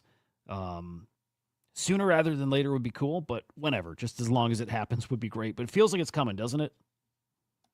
I 100% agree. I think that there's, I'm a big believer in, like, you start to see people's actions are, or like certain things are predictors of the future. And I highlighted this in my spaces last Friday, but basic Rao Paul is, again, I'm not saying copy trade him. I obviously have a man crush on Rao Paul, but I do think he's smarter than the average cookie, and he has had a series of successful engagements throughout his career, where he's proven to have like an unparalleled view of macro and then position himself properly more often than not. And why do I say that? Is like he has won't be able to quote it specifically, but he basically said his highest conviction play for over the next 10 years is culturally significant art. Like that, I mean, I bookmarked it because I'm gonna come back to it and just like marinate over it. Like that. And so not only is he saying it, like based on his X copy Beeple and now some AI art, he's putting his money where his mouth is. And if you followed him as closely as I have, you'll know he's taking, and he's been pretty open about this, he's taking a portion of his Solana profits, because he was recommending to everybody in Real Vision, buy Solana at $6 to $8 or whatever the low was, right? And he's taking some of his Solana profits and rotating it into art. Like, it's not to say Solana won't do well. It's just saying, like, this is how he's choosing to spend some of his lifestyle chips, and the fact that he's buying this like blue chip art and putting together a collection that, honestly is quite admirable. I think is significant. And again, I'm not saying go out and buy a bunch of art because Raul Paul does it. I'm not saying sell your Solana, but I am saying this is a good indicator of what I truly believe next cycle will look like when you have a lot of people wake up to newfound wealth and they're going to invest in something to signify that wealth, and that part of those social signals is art. And I think that people who make their money in crypto, or even younger generations who function more in a digital space than the boomers and the millennials, are going in digital. I think you see some of it this cycle, but I'm positioning myself for next cycle. I mean, that's how far ahead I'm thinking. I think next cycle is just going to be like, like when you miss out on something. I don't know if you like. Again, talking my bags to some degree, but like I minted a bunch of Align Draw because I loved the story and the concept behind it, and then I just kept buying them, and I literally was like, man, this is what it must have been like to buy squiggles when nobody was looking, because you're just in here like, man, this is going to be the best play of my life, or I've got to be the biggest dope in the room. Ended up working out, but when you're able to start to spot these things in advance, and I think AI, again, I feel like I'm a little bit like soapboxy and bragging today, but it's not intended to be that way. I just think that like AI is a feature in a technology that's not going anywhere. So if you can get art that is progressive and at the forefront of AI, I think that there's a real opportunity here. One that like we haven't seen in a long time, since maybe generative art and just like art on the blockchain.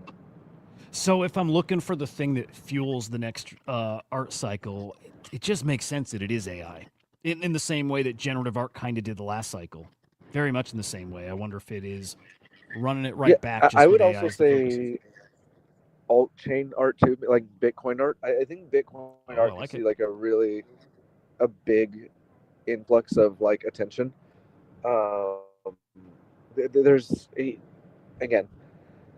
There's some scarcity there because there's not a lot of art on Bitcoin yet, right? Like asterisks yet.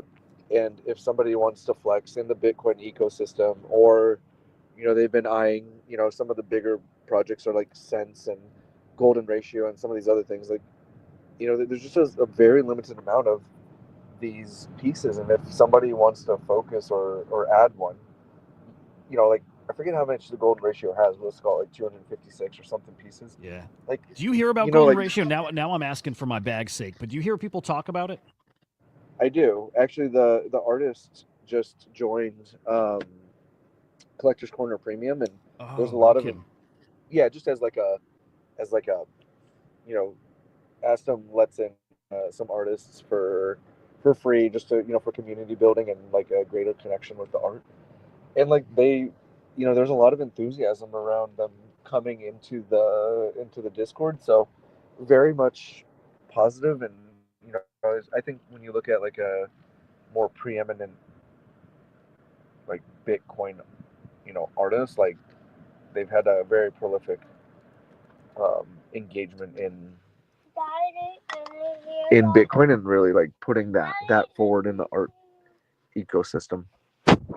Yeah, he's kind of separated from the pack, kind of over on Bitcoin, and so I have a bet on Golden Ratio specifically. I like all of his collections, but Golden Ratio is the one that I it's the one that's like the standout. And I think that like when you look at certain things, like there's always like standouts, right? Like Tyler Hobbs, amazing. Finanza's the pinnacle of his art, right? Like it's not to say Incomplete Control or anything else isn't as amazing. It's just that's the preeminent one. And I think if you go down a lot of artists' resumes, like, but I think that that's natural too. Like the other mental model I'm looking at is like Picasso, right? Like I loved going to the LACMA when I lived in LA, and I'd literally just sit in the Picasso room and stare at Picasso's work. But not all Picassos are created equal. Like his Cubist or Cubism paintings are way more recognizable than his Blue Period or his actually like realism work done in his early career. Like not all, and like a Picasso that's a Cubist goes for 40 million, and his realist ones maybe go for $1 million. Like there's a disparity. Both are amazing, both accumulated value, but they're different, right? And I think that you can be an amazing artist and have different tiers even within your own art. Yep, damn straight.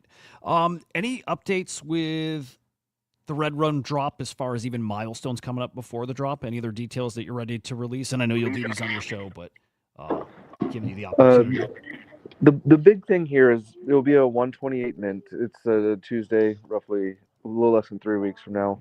The mint is TB. The price is TBD. I think it's going to be staged. For those who aren't familiar, there is an 8-nap art pass.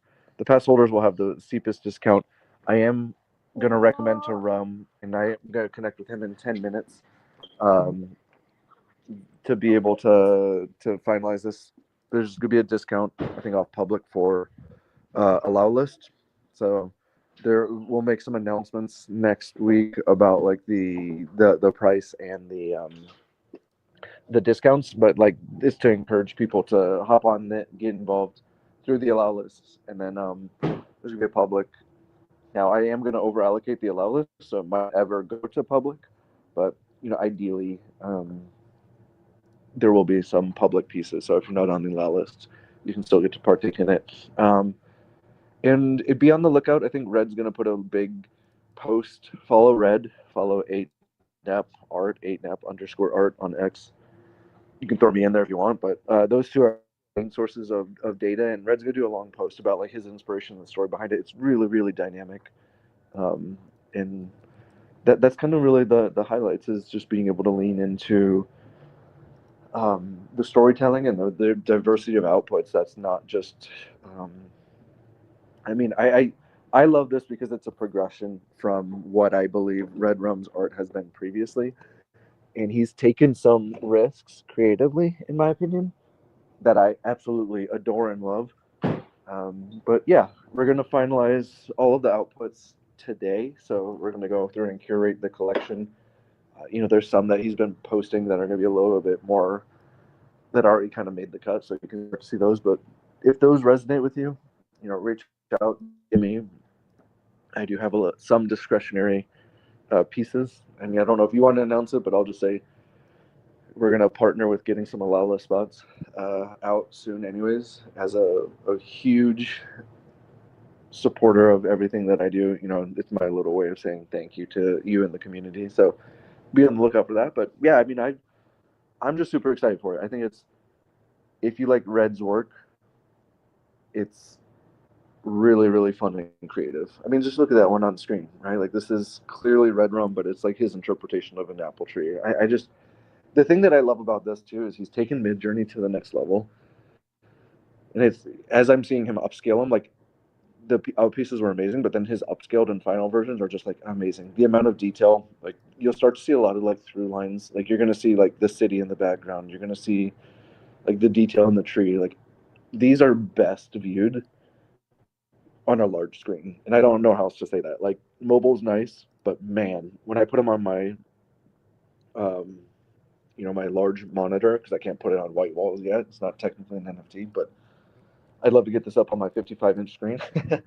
But for now, like I think I have a 32-inch monitor. Like they're just amazing. Like the detail, like if you could scroll into like the back of like the rolling hills and the city, and then the brook there, like these are just, they're so well executed. And I'm obviously gushing a little bit, but when I talked about like not being in Rodeo, it's because I love this art. So I'm gonna be collecting Metamorphosis and Empire. I mean, they're my two key focuses for January.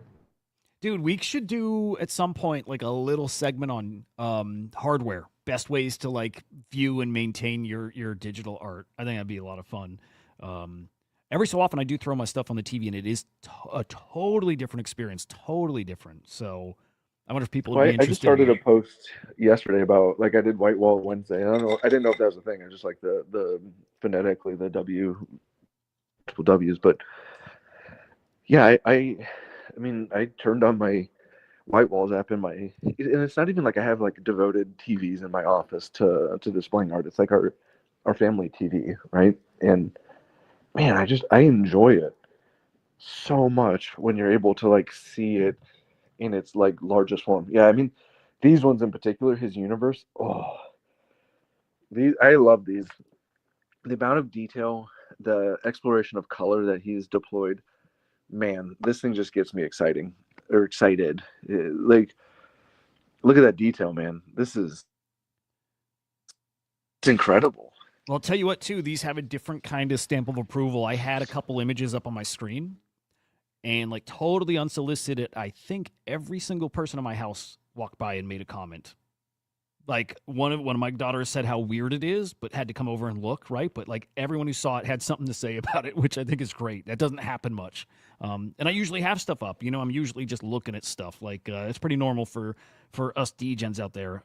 But this one caught everybody's eye, so I think that's a great sign for it. Just a little the universe ones are my favorite just because of the color. I think like the coloring, the subject, like, and I've seen the whole thing. I've seen the whole collection, right? So, but there's like, I'll let out a little bit also. There's like, he has this nod to All Time High in the City, X Copy's like famous one of one in the universe chapter, and it's just like, it's awesome. He's got like, for the nerds out there, myself included, he's got like a Star Wars reference that has like the Death Star like in the background. There's like all these like subtle details. Like when you start to like really dig into the collection and understand like the artistry and the detailing around all of the pieces, like, man, he's been so thoughtful to it, and it presents extremely well in my opinion. And these universe, so it's about life, so I'll give away some of the chapters. The first one is about creation, but he goes into like nature, which is more like flowers and vegetation, and then animals. But even like in the animals, he has like this really cool, like, there's like a bull versus bear scene, right? Like he's leaning into everything that is like crypto also. And then there's one with like humans. I won't give away the context of that, but then like he goes through this progression of life and then ends up in the universe. And that, so the universe is the last chapter, and that's just, I love it as like a final chapter, because as you're going through the narrative, like you can see the evolution of life, you can see all of that. But then the cool thing about that universe is like, it's so unexplored that from an artistic perspective, it allows like, and I think Red did an amazing job of this, it allows for like the exploration of like the imagination. And it's like where you can see it being him stretching his imagination for a lot of these outputs that you're scrolling up on screen. But in the universe, you get this like really, really, you just get this like incredible like extrapolation of like where the imagination could go. And it's been fun to be a part of his journey, and it's been fun to see. Dude, this is where the magic is, I think, people hearing how the artist is approaching these, and that there is a story or a narrative across the collection. You know what I mean? That how purposeful like everything about a collection is, from the individual pieces to zooming out and just what it even represents. It's cool for people to hear, at least because when I started collecting art and just looking at it, I didn't know. I didn't understand there's anything other than maybe somebody sitting down to doodle and something comes out. The end. And maybe that happens sometimes, but certainly collections like this, that's not what happened. And it's and that's pretty incredible. So when I reference long form, that's part of what I'm trying to do with the long form collections is tell a story, right? Like with issues, it was like Delta's experience at the magazine stand and thumbing through different periodicals, and those syndicates became like a metadata trait because he was into tech, he was into travel, like, and then here, like, this is like, Red's a very deep thinker, and so I wanted like all these pieces to be standalone pieces, kind of like what you were saying, like you had some up on the screen, and people stopped, and that's the thing about art, like art's not intended to be beautiful, it's intended to like engage and stoke discussion, right? Like I remember the first time I saw Jackson Pollock in a museum, it was on a field trip, and I literally went to my teacher and I was like, why is this important? I could do this, right? And I think that as a 12-year-old or however old I was, is important because it's invoking emotions. And every time I look at these pieces by Red, I have some sort of emotional feeling, and I think that's important to have that on an individual basis. But then like that long form, in my opinion, the long forms are intended to tell a story, and that's what I always loved about like generative art too, was these stories are being able to be interwoven into like the algorithm and the corners of the algorithm, the undiscovered parts. It just gets to be a really fun one. Yeah, that octopus one is one of my favorites. Really cool. Really, dude, really, it's really so good. So good. Man, fantastic freaking stuff. We're going to get cut off in like 30 seconds, so we'll end it here. Dude, like always, freaking love every time you're on. Appreciate the hell out of you. So thank you, and great to see you and chat with you, man. Next week, again, you got a show tomorrow? Yes, I have a show tomorrow. Aston will be on at it is 4 p.m. Eastern, and then we will I'll actually have a guest appearance on a show at 10 p.m. or 10 Pacific today. So just talking about mental models and collecting. Oh, dude, super cool. All right, guys, follow Jared _pause POZ 8nap_art.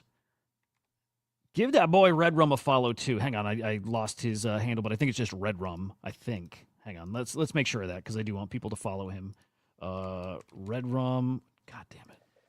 And I will say, if there's anything of intrigue here or anything that's interest, like please reach out. Like I said, I have some discretionary allow spots. Even though you'll have some, I'm not trying to steal from your collectorship, but the intent here is like I want to put, and it's always been a goal, I want to put the art into the hands of people who will appreciate it. So really excited about this one. Good stuff. Good. Okay, well, appreciate that, man. Red Rum X Art is Red Rum. And then, of course, follow us at CryptoSlam.io. Afternoon show today at 4:30 p.m. Eastern Time. Can't wait to see you guys there. Have a great freaking day, guys. We'll see you.